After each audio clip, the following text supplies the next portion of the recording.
there was a hairdresser, Mm-hmm. and she was claiming workers' comp that she had hurt her hand. Okay. But through their own investigation, they found out she was working at a new salon. Oh, okay. So they made an appointment for me to go there and get I was supposed to be a bridesmaid in a bridal party, and I had to go get an updo. Okay. But so you're an actress as well. Yeah.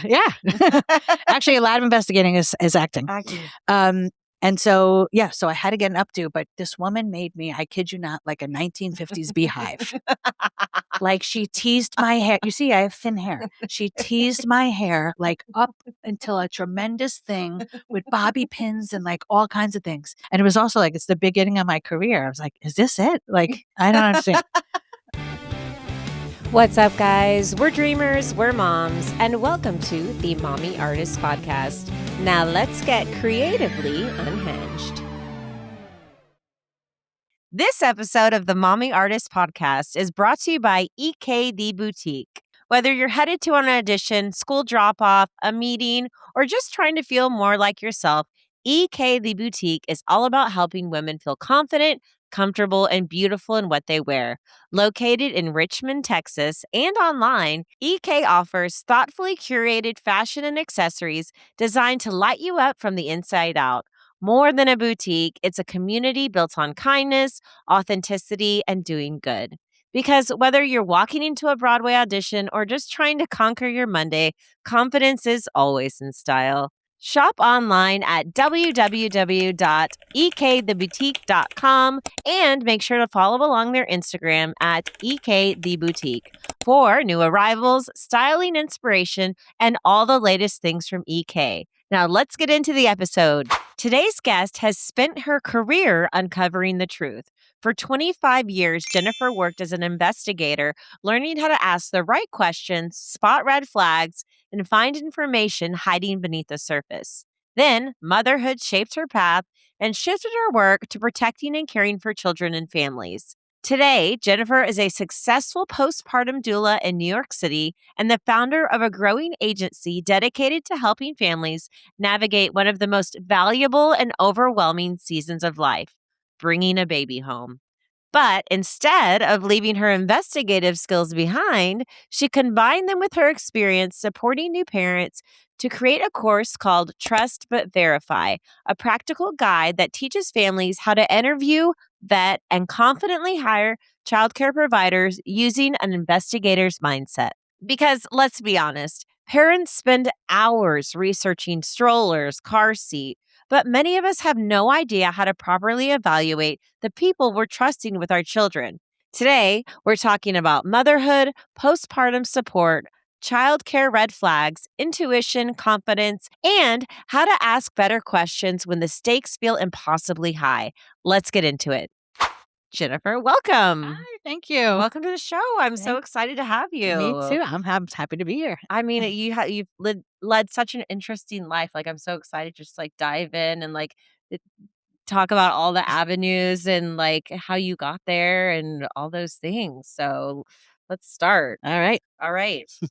Tell me a little bit about where you grew up, and would you consider yourself always like a curious child? Did this like love of investigative work come early for you? Yes and yes. Okay, go. So I'm from Queens, New York. Okay.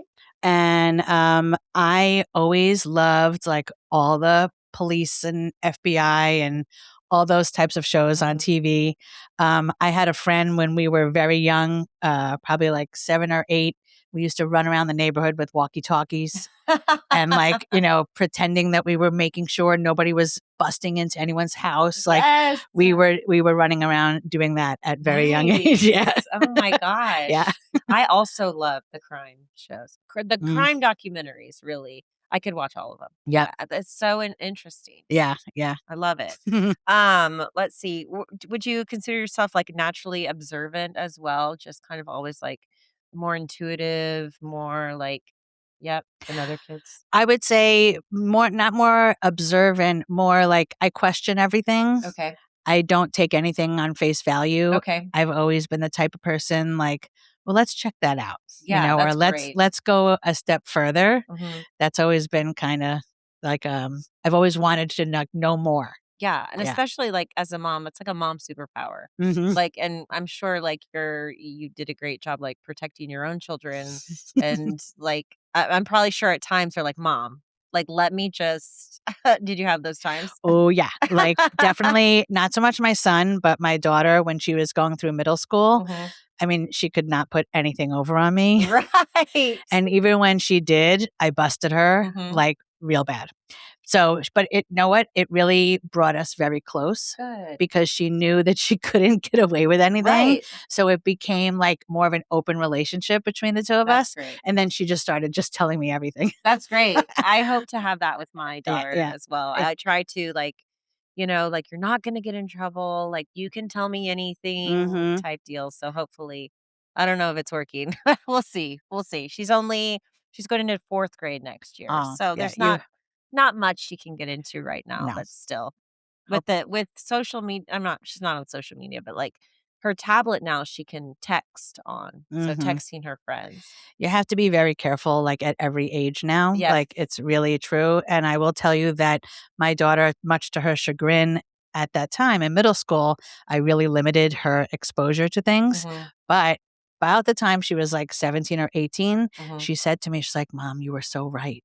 Yes. She's like, "Thank you for keeping me off Instagram," like, Yes. at those ages, because she sees now what it's like, how it feels, the incoming of the information, Mhm, and that she has to process it at 20. mhm. She's like, "I could not have done that at 12 and 13." Especially So, with AI. yeah, no.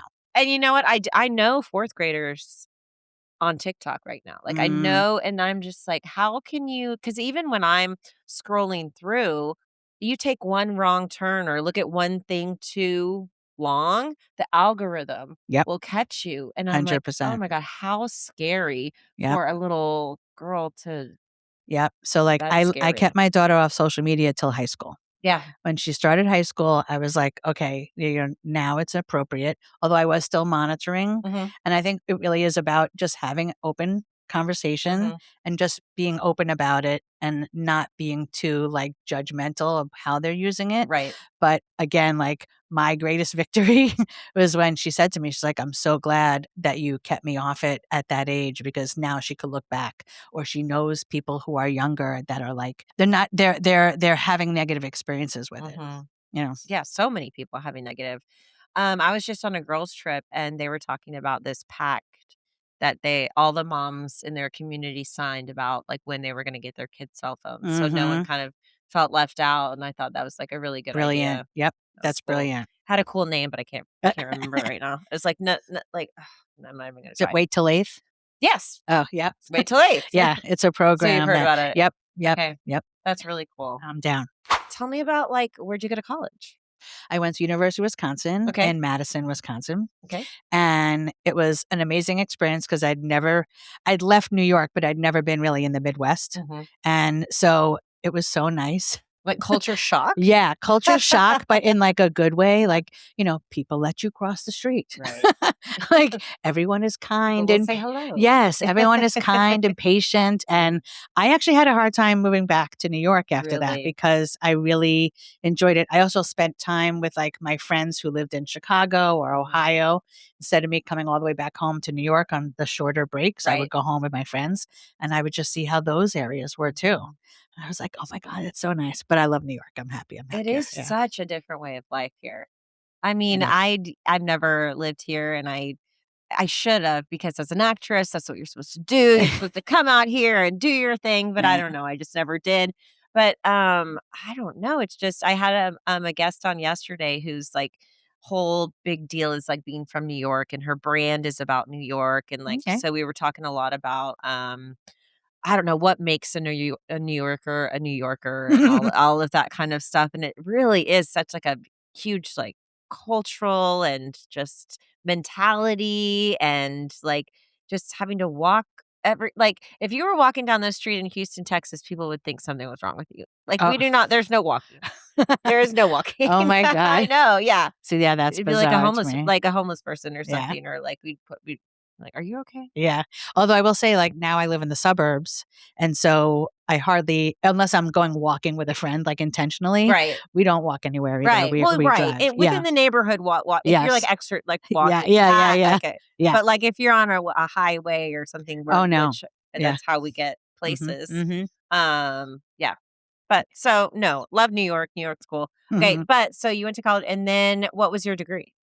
I got a degree. It was in sociology, Okay, cool. but it had a minor in criminal justice. Okay, Yeah. perfect. Yep. And then what did you think that you were gonna do then? Did you go straight into the investigative work? Yes, like I Okay. knew what I wanted to do. I actually, I even had a company in mind that I wanted to work for that cool. I eventually did go to work for. It took a few years to get there, Awesome though. but it's a multi-international white-collar crime investigation firm. Cool. It used to be called actually Kroll Associates. Mhm. Now it's called K2 Intelligence. Mhm. But it was started by this gentleman, Jules Kroll, who happens to live up where I am in Westchester County. Mhm. And it was one of those things that you just hear about all the time. And so I used to have like newspaper clippings about what the Kroll people did on my wall. And Oh my God, like you're ridiculous. manifesting. I was. And so like it took a few years after college, but I Mhm. eventually did get a job there. Amazing. Yeah. So what were you doing there? What was your So you start out really as like a field investigator, Okay. which is really pulling public records. Okay. So sometimes that meant just going to different county clerk offices. Once in a while, though, they would fly me to some county clerk. Like I've been to Alabama. I once had to just go up to Buffalo, New York, but they just to pull public records because this was the early 90s and Right. like And there was nothing no, like, was online. database. Yes. Yeah. So like now everything is just, on Yes. the computer, but yeah, it was nothing online. So you had to like go pull the records. So yeah. So is this like an agency that someone can hire? Like tell me more about it. Like, Yeah. It was more, it's not a small firm. So Uh-huh. like the clients were like Dun and Bradstreet type of clients, Wall Street clients, big firms that were doing like mergers and acquisitions. Okay. And they were hiring us to basically do like a background check on their CEOs Okay. and CFOs. Sometimes I wasn't involved in the international cases, but sometimes they were investigating, like the head of XYZ country because they were going to be doing business with America in some way. It was high level like stuff. That's crazy. Yeah. And that's like something like police investigator or like they do not do that, or is that like why would someone come to you guys instead of like the police? Yeah. Well, I think the police really the police are their jurisdiction is like their locality, True. Okay. whereas like we were investigating wherever That we makes wherever sense. we wanted. But the people that were higher up in the company, they were former FBI, Okay. CIA, like they were former federal agents that worked there. Oh, that's cool. I'm Yeah. sure when you were like, this is it. Like, this is my dream. Oh yeah. Like oh I was my gosh. starstruck like every day. Oh my gosh, that's so cool. Yeah. What point of your life did you have children? Were you doing investigative work still then? Yep. Tell me about that. So after Kroll, which was a private company, I started working for different government agencies. So the time I had my kids, I was working for the New York City Department of Investigation. Oh, that sounds And fancy. at that time, I was actually what you call a peace officer. So not a police officer, but I did carry a firearm and I did have arrest power and things like that. But Really? yes, but in a small jurisdiction. So we regulated the public markets, Okay. which is like, do you ever hear of the Fulton Fish Market? Yes. Yeah. So any of the public markets that there's also Hunts Point Market, which is another large market in New York. So we were regulating those markets. We were doing background checks on the owners of those companies. Okay. So that was our jurisdiction. Outside of that, I did not have any. But you can make a arrest. We could have if we needed to. I thankfully didn't have to. Okay. But That's scary. yeah. But this leads up to, when I had my first child because I, like I said, carried a firearm and I did all the things and I thought I was tough cookie and I could do anything. Yes. And then I had a baby and all of that confidence, like gone, Yeah. like immediately gone. Yeah. And also back then, like men didn't have paternity leave. Oh, right. So my husband went back to work within I don't know, a week or 10 days. Right, Like, you're doing it all yourself. and I never realized how like alienating it is and how much the anxiety and depression creeps in. Mhm. I just was so uninformed. And Mhm. again, internet wasn't what it was, what it is Right. now. And so I had no idea about the hormone drop and like just everything about postpartum. Mhm. And I was a mess. Yep. I mean, I think still people are uninformed. Like I don't think I knew quite what I was getting myself into either. Like, I mean, you hear about it and it's still kind of like dimmed down. Yeah. It's not like it's like, oh, you might feel like a little sad or yeah, it's gonna be hard. You're not gonna get any sleep, but that meant what that does to your body and to your brain is crazy. Yeah. And, no one really prepared me. And I also, though, I did not really prepare myself. Mhm. Again, because I just thought I could do anything. Right. This is going to be great. Right. No. The motherhood. Yeah. Gotcha. Also like the breastfeeding was difficult. Like it Yes. just was The whole thing. the whole thing, everything was difficult. Mhm. And I felt like nothing in my life prior to that, everything came great and easy to me. Mhm. And so it was like a sledgehammer. Like it hit me hard. It's like a shock to the Mhm, system. mhm, So yeah, mhm. your husband had to go back to work pretty much immediately. Did you have other support like family, friends, like a village, anything? No. Oh, Um, gosh. but I was very lucky in that time. About when I was like 6 weeks postpartum, I was speaking to a friend who had already had a baby, Mhm. and I was just telling her what I was going through, and I was just like, "This is not me. Mhm. What's happening?" Mhm. And she's like, "You need a postpartum doula." Oh, And I said, "A what?" right. She's like, "You need a postpartum doula." And so she put me in touch with a local New York City agency. I don't remember the name, unfortunately. And this woman came, and I always describe this every single time. She rescued me, Wow. like literally came in and rescued me. Wow. Yep.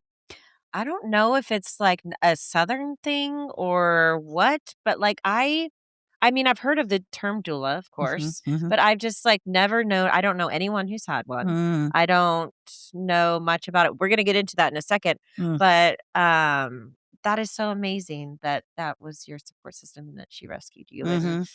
oh my gosh, that and it's just like also women helping women and your friend also. Yeah. It's the shared experiences. That's why I like to talk about it on the show because someone listening is also definitely going through the same thing and having the same, postpartum issues and just hearing that other people are also experiencing that is so comforting. I think the biggest thing that people can share with other women is that like the way they're feeling is normal. Yes. And that we have this expectation of like we're women, this is supposed to come naturally to us, we're supposed to like know what to do, it's just nature takes its course. Mhm. And it's not true, because Mhm. when you go back hundreds of years, doulas were all over the place. And if they were not your doula, then they did have a village. They had your mother, your sister, your aunts, your neighbors, True. like everybody was around you taking care of you. And that's the way it should be. Yes. So, I'm happy to be the person to Yes. provide that to people, because a lot of people now these days, like they don't live near their parents. Mhm. And they don't have family around.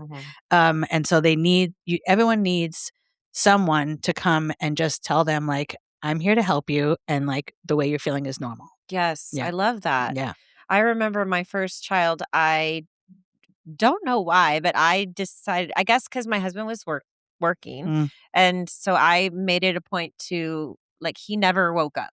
Didn't do any of the night shift at Mhm. all, Mhm. and I mean, I was drowning in just, like, lack of sleep, like, I didn't just but I just no one told me I guess I had, like, a very traditional mom, and so that's what she had done, and, like, her mom had done, and then no one told me that, like, "Oh, yeah, my husband gets up too," or my husband I found out that later with my friends. I'm like, "Wait it whoa, whoa, whoa, whoa." So with my second, I changed things up. I was like, Mhm. "You are going to wake up as well, and Mhm. you are going to" because, I just thought, "Oh, he has to go to work, and I'm not going to work, so I'll do it," and it's like Same girl.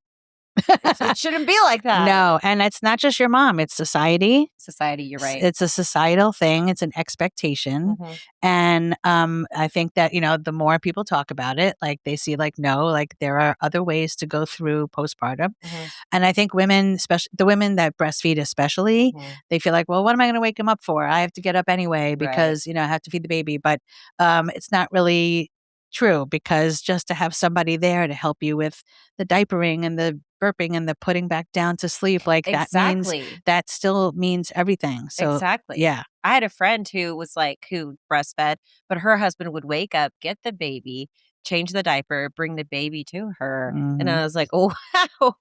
That's why I'm divorced now. No, just kidding. But I'm like, wow, I wish I would have known that. Because that sounds much better than what I just looking over there and like, and then you kind of resent them because they're just like sleeping and you're not. Right. And the other thing is, and nothing against men and husbands and dads and whatever, but no one really realizes like birth is a beautiful thing, but birth is a trauma to the body. Yes. And so we need the restorative time for your body to like get back to, as much as it can. You know what I mean? Your hormones are going crazy. You're not sleeping, like the babies always do want to be with their mom. Like that is their happy place most of the time. But so like that pressure alone, a lot of times new moms are not leaving the house.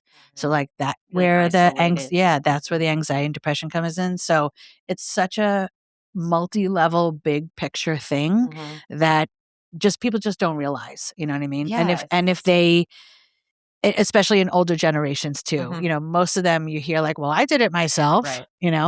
Okay, good. How was that for you? I know. Let's change it. Yeah. Yeah. Did you have trouble for asking for your own postpartum help? I would say that I didn't think I should ask for help. It wasn't that I was afraid to ask for help or I thought it was wrong. I just didn't think I should.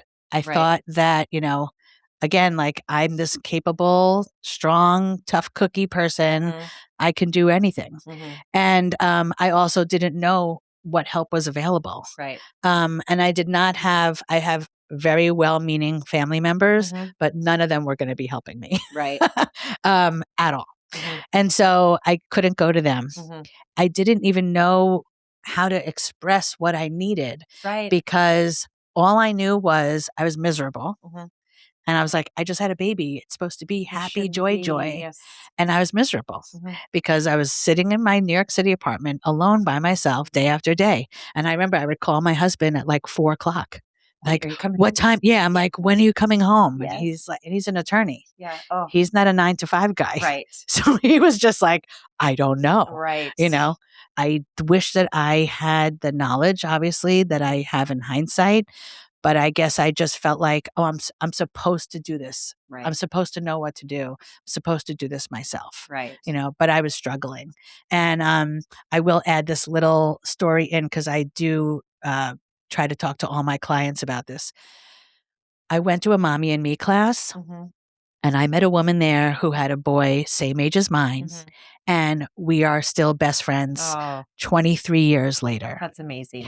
And after that day, we spent, because she was sitting home miserable too, we spent every day together, Monday through Friday. Yes. And that's how we both got through the first year. Yeah. Yep. I have a best friend. Shout out Leslie. Yeah. We met at a little gym class when same kind of situation when our kids were very small. We are still best friends to this day. Our daughters are still best friends to this day. And you are so right. Just being together in the misery sometimes, or like they're both crying, or but at least we're together and you're not alone. It is so meaningful. And I credit my doula because she was saying to me, she's like, you got to get out of the house. She's the one. She's like, and I lived right next to, there's a really great institution in New York called the 92nd Street Y. And she's like, you live right near the Y, go to a Mommy and Me class, go do something and get out of the house. So again, my doula rescued me and gave me my friend for life. Shout out Lynette. Lynette, hey. Did you go back to work immediately? I did not. Okay. I was home with my son probably, it was about like 8 months or so, 8 or 9 months. That was at the time though that when my son was born, we lived in Manhattan. Okay. But we knew we were living in a 1-bedroom apartment and we knew that this was not sustainable. So we knew it was time for the suburbs. Right. And unfortunately or fortunately, the job that I had for New York City there was a residency requirement. So I kind of like lost my job just by moving. So I did stay home with him a little bit longer, but I did eventually find another investigative job where I lived. And so that's when I went back to work. Cool. Yeah. Are they like easy to come by? I mean, are there like I just like is it like a very I feel like it's a niche, very niche career path. Yeah, it is. But I think if you know where to look, True. and also, I had some experience already by that True. time. So I think that also I had made connections because of another agency I worked for in the city. This was kind of connected to the one that was in Westchester where I live. And so I kind of just knew who to call and, Did you feel mom guilt when you had to go to work? Oh, yeah. Yeah. I will say, I'll never forget this. My grandma was like my best friend at the time. And I called her like hysterical. And I said, how can I do this? Like, how can I leave him? He was 8 months old. Right. And she said to me, Jennifer, you have to do what you need to do for your family. And if that means going back to work, then that's what you need to do. And that's what the best thing is for your son and your husband and all 3 of you. And so I took like, okay. Yeah. So, cause like to me, whatever my grandmother said, that was gold. So I said, okay, I'm going to do it. And, I did place him in a daycare that was close to my home. I had checked it out thoroughly, as you can imagine. And so I knew that he was in the right place. Right. And so, I was very close to, I didn't want to go back to work in the city anyway, because I don't think I could have been that far from him. Right. So I was only about like 20, 25 minutes away from him. Okay, So I felt comfortable leaving him there. Yeah. That's good. Yeah. I know. And I think, I talk with a lot of moms about mom guilt and you just can't, it's going to happen. It's natural, but like, I don't know. I don't know even what I'm trying to say. I think it's just like it's something that's gonna happen, and you just have to not, like, get over it, but, like, we just maybe need to make it, like, not a thing because we shouldn't feel guilty for, pursue like, the artists I work with, they shouldn't feel guilty for going to pursue their art. They shouldn't feel because you're especially if you have good childcare, like, they're well taken care of. They understand, there's no they understand as they get older or they're too young to remember that you're, Oh, like, yeah. it's just a part of life. And I think even the term mom guilt is kind of it's negative on Yeah. us. Yeah, 100%. I actually do a lot of kind of therapeutic talk Counseling. with with my clients, especially when I'm with my clients, let's say for a full 3 months, and that's when they return back to work most of the time. And so we do kind of discuss it a lot. And I always kind of say the same thing. You're gonna feel sad and you're gonna feel like it's a tough separation.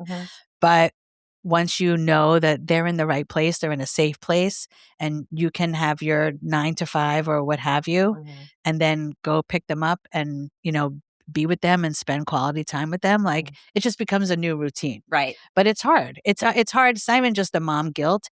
It's really the emotional like separation. You don't realize, I tell my clients also all the time, having a child is very primal. Like you don't realize the connection that you have with they're a part of you. Yes. Like literally a part of you. You grew them. Yeah. so like just the separating from them is what is hardest. But like everything else, like you just get used to it. Right. Yeah. Okay, tell me about some of your favorite investigations. Or like some that stand out. Yeah. I have some funny, crazy stories. Yes, tell me one of them. So the first job I had out of college was like this small private investigator firm. The guy that owned the company was like a typical PI with like a big cigar and like, yeah, like it was like, it was ridiculous almost.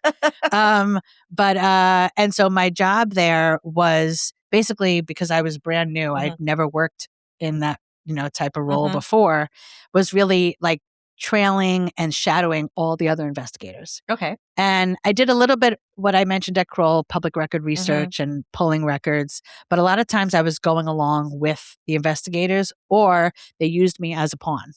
So yeah.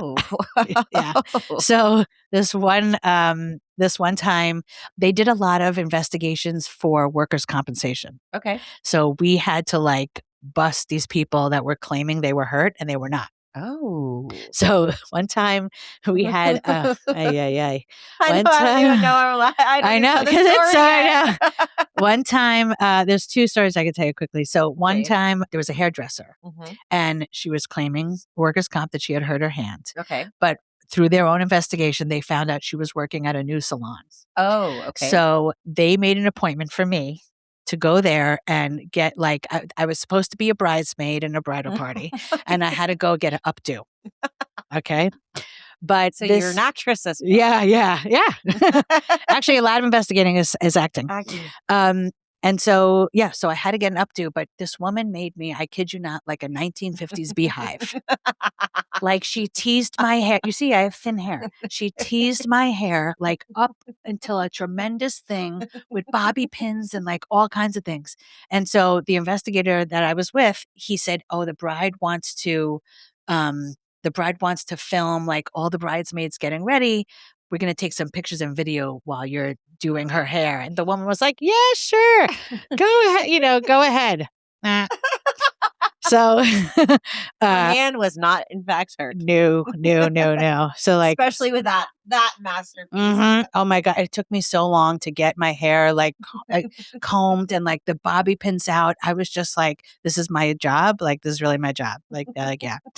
It was a great story. I know. It was ridiculous. And it was also like, it's the beginning of my career. I was like, is this it? Like, I don't understand.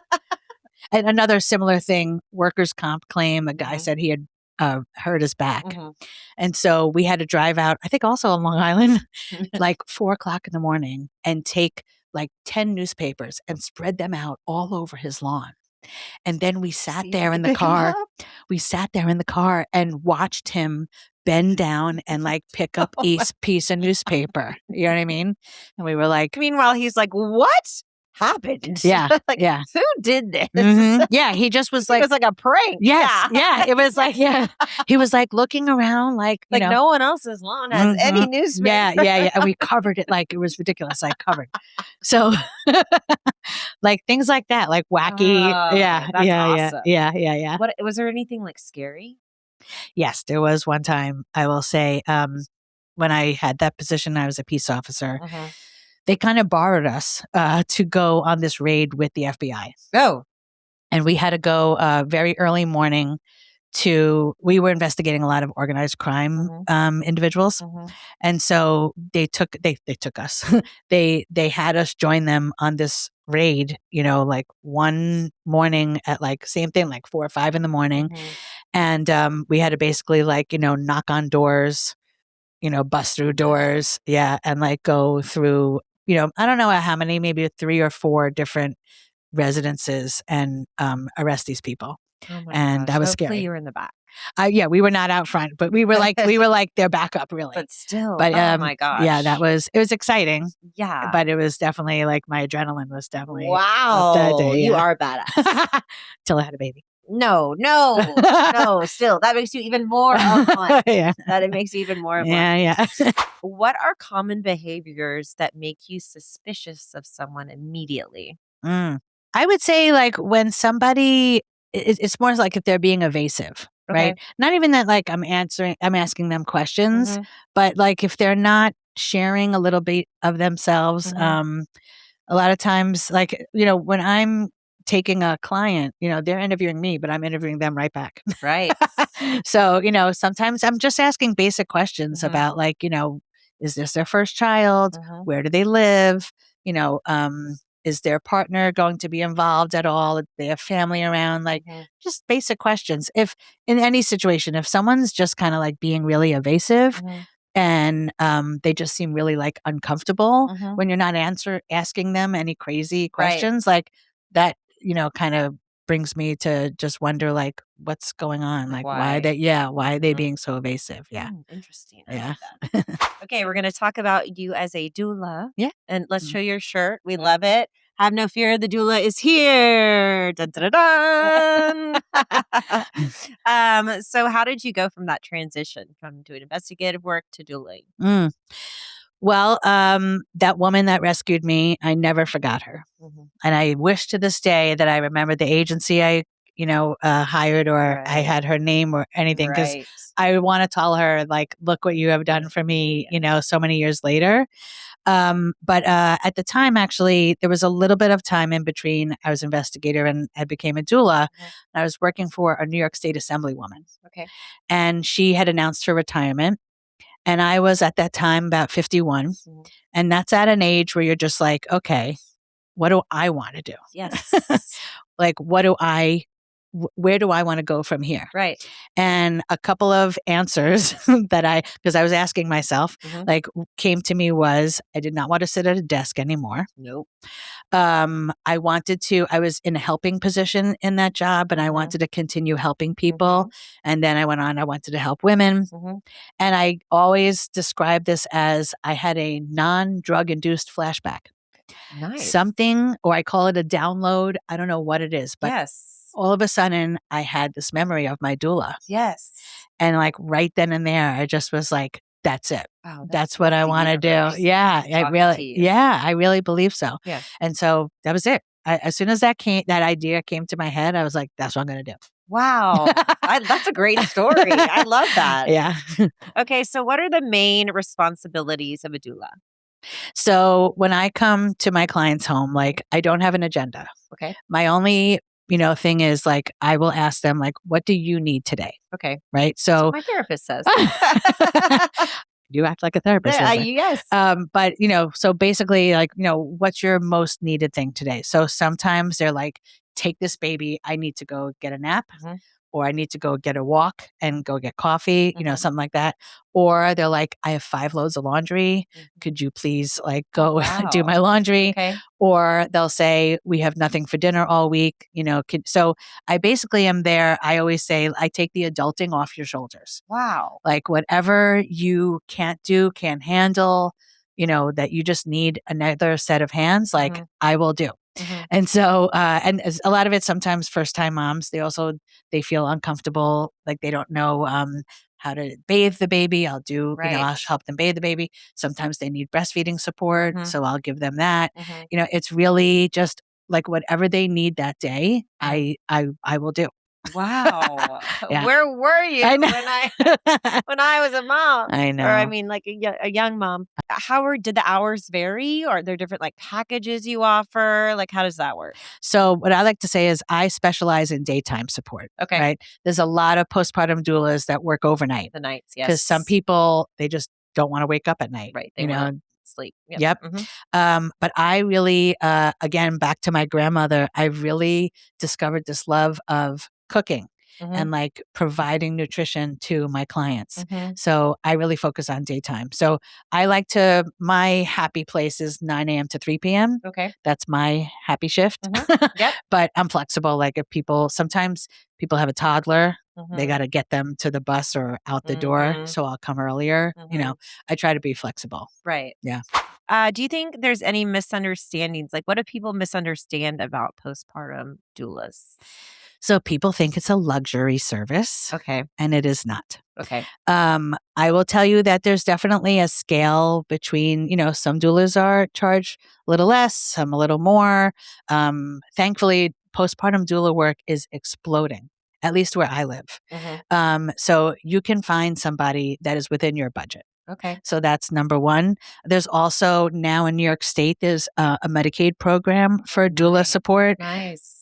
There's also this new company, there's 3 of them, but there's these insurance companies that only provide coverage for a birth doula, postpartum doula, even fertility services. Wow. So like there are ways to get help. There's even people will put on their baby registry, or when they're having like a baby shower, they'll do almost like a mini doula fundraiser. Oh my gosh, that's a So, great idea. Yeah. So like they'll ask, they're like, don't get me. I don't want the onesies and the. Do that when you have a baby Yes. one day. Like I don't want the bathtub. Like give me $50. It's like to kind of put like when you're towards- getting married towards the honeymoon. Yes. So there's all types of ways to pay for our services. So it's not a luxury. It's a necessity. Yes. Yeah. Do you think have you heard before that in Texas or in the South that there are less of them? Is that a thing? I don't Is know there about a reason why I don't know about it? Yeah. I don't know about less. I mean, I have at least 2 doula friends off the top of my head. That one is in Austin, Okay. and the other one is close to Houston, I believe. Okay. So there's doulas all over the country. Okay. I probably would say, because New York is a more metropolitan area. I'm sure that they're in the cities, Chicago, You're right. LA, New York. Like Mhm. I would guess Boston. There's might be, it might be more well known. But I can tell you, I have doula friends all over the country. They are doulas everywhere. I've just been misinformed. Okay, let's talk a little bit about Trust But Verify. So it's a program you created. Tell me about it. Yep. So I sometimes, as I said, I'm with my clients throughout their whole maternity leave, like let's say, about 3 months or so. And so we start talking about going back to work and everything that entails. And one of my clients, she was looking at local daycares. She had about 5 of them. And she had gone to tour all of them. Some were in a home, some were in a facility, like all different kinds, but there were 5. And so she knew my background and she was like, what should I be looking at? And, let me see. So I said, let's first see if they're licensed, because in New York State, any daycare, doesn't matter if it's in a private home or a facility, they have to be licensed with the Office of Child and Family Services. Okay. So we go on the website and 2 out of the 5 were not even licensed at all. Oh, wow. Yeah. And I'm sure their websites looked great and like you would never know. And so that freaked her out. Yeah. She was like, oh my God, like what else should I be looking at? What else should I be asking for? And so that kind of informed me that like a lot of parents, even more so that are looking for nannies, they really don't know what to look for or what questions they should be asking to really know that their child is safe in a safe place. So I kind of just, digital courses is also like a topic that is more prevalent in the doula world now. And I think it's exploding everywhere. Yes, yeah. The digital course, yeah. So, and so I had, I had this business coach that said to me, she was like, you have to do this. Like I told her the story. She was like, this is so needed. You have to do this. So, I just want to say I did not create it on my own. I had to hire somebody who was like a tech person. Yes. As we do. Yeah. Because I didn't know how to do that. But, we worked together. I gave her all of the, meat and potatoes information. Right. And she put it out in the internet, in the digital world.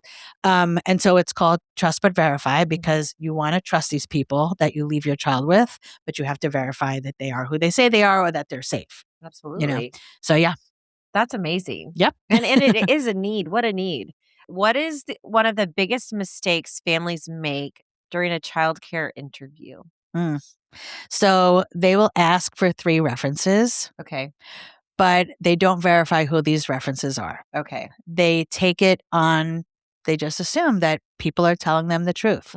But I'm sorry to say, a lot of times someone can give the name and number of somebody who is their friend, their family member, like whoever, like they're not really a reference. Right. So you almost have to check the reference too. Right. And the other thing I usually like to say is try to find references on your own about this person or from this person. It's usually easier with a daycare because they'll sometimes say, go talk to this family, like they'll tell you all about us. But sometimes, I suggest to people like try to find people that attend there that you're not giving their name. You know what I mean? Right. But yeah, so I just think like you can't rely on 3 references. Okay. References are great, but you just can't rely on, and that's a lot of times I see like a lot of mom Facebook groups. That's like all they're looking for. There's like, we just want references and if they CPR certified. Right. You know what I mean? Great. I'm not saying those are not important things, but it's not enough. Yeah. Okay. We're going to do a segment called Mommy Artist Red Flag or Green Flag. Okay. And I'm going to tell you some information. And if you tell me if that's a red flag or a green flag for someone who is coming to interview to care for your child. Okay. If they arrive 15 minutes early. Oh, green flag. If they speak negatively about former employers. Oh, bad red flag. If they don't make eye contact. So that's a yellow even. Okay. I'll tell you why, because it's important people to know. A lot of times, like people think, eye contact is really important. But some people, when they're thinking about an answer, they may look around and it doesn't necessarily mean that they're being evasive. Right. Or some people are nervous. Right. So I think what I will say is while the interview is going on, they should be able to be maintaining more contact as the interview is going on. Okay. Yeah. That's great. What if they, this is kind of silly. Go If they bring a notebook. No, I think green flag. No, Okay. Green flag. Yeah. Says, I'm great with kids, but can't give any examples. Oh, yeah, that's a red flag. Has no questions for the family. Yeah, I would say that's kind of a red flag. Yeah. Okay. Immediately connects with your child. Oh, green flag. Overshares personal drama. Oh, no, red flag. References specific childcare situations and how they handled them. Oh, that's a green flag. Yeah. Now we have a game of would you hire them? Okay. These are all fictional characters. Okay. I love it. Bluey's mom. Oh my God. I remember that. No, definitely not. Mrs. Doubtfire. Oh, I'm going to say, yeah. Mary Poppins. No, believe it or not. Ugh. Too strict. Right. Yeah. And a little dangerous with the flying. Yeah. Yeah. The fairy godmother. Fairy godmother. Do I like that person? I'm going to say yes. Sherlock Holmes. Oh, yes.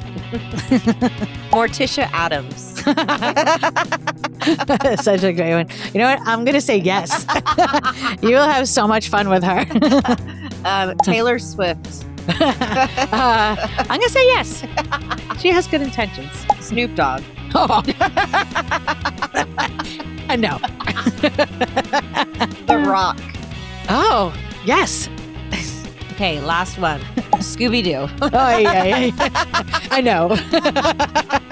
Oh, gosh. I love that. God. Jen, That is so good. it's been so fun talking to you. And I've really thank learned you. a lot myself. And I know all the listeners out there are learning a lot too. And Thank you. gosh, I encourage everyone out there, get yourself a doula.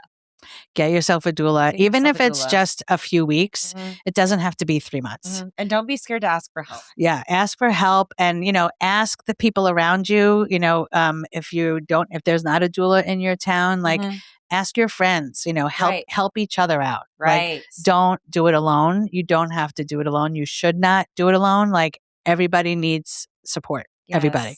Thank you guys so much for watching the Mommy Artist podcast. Remember that you cannot have butterfly conversations with caterpillar people, and everyone out there is trying their best. Love you. Bye. All right, besties, my glass is empty, but my cup is full, and that means it's the end of the episode. Remember that you can't have butterfly conversations with caterpillar people, and that everyone out there is trying their best. Love you. Bye.